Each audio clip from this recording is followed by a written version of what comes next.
ओम नमः शिवाय। दर्शक बंधु, आपण माने जीवन में विभिन्न प्रकार फल खाई किंतु ता भितर डालिंब गोटे एमती फल ये खाइबा द्वारा बहुत किछि बेनिफिट मिलता है। किंतु आपण माने जानिछन्ते कि यदि स्वप्न रे आपण डालिंब देखंती ताले आपण को कौन फल मिलिबा। कंप्लीट वीडियो को प्रथम शेष पर्यंत देखिबे, निश्चित जानि पारिबे। आपण माने जेमि जानती बहुत लोगों को डायबिटीज होता है एवं जो मैंने डायबिटीज होता है से माने निश्चित डालिंब खाइबा दरकार। डालिंब खाइबा द्वारा से मानकर इम्यूनिटी पावर स्ट्रांग होता है।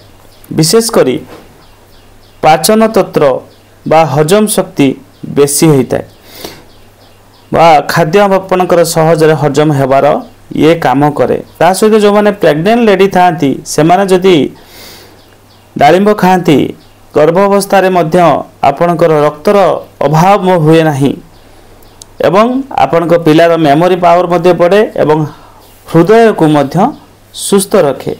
ये हला डालिंब खाइबार लाभ।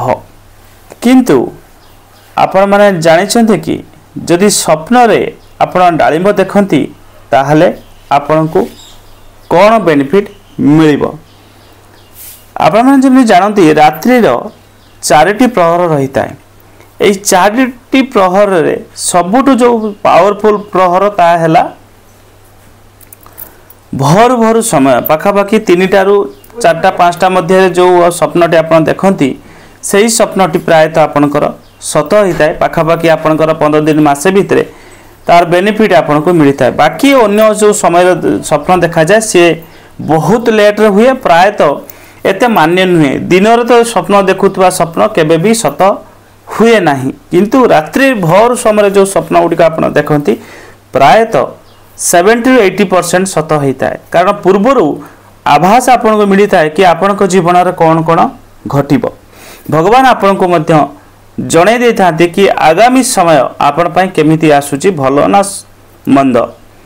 एवं स्वप्न रे विभिन्न प्रकार जिनिस देखा जाय था, किंतु जो आज जेहेतु आम टॉपिक आलोचना करुचे डालिंब जदि स्वप्न देखती ताहले कौन बेनिफिट मिलिबो।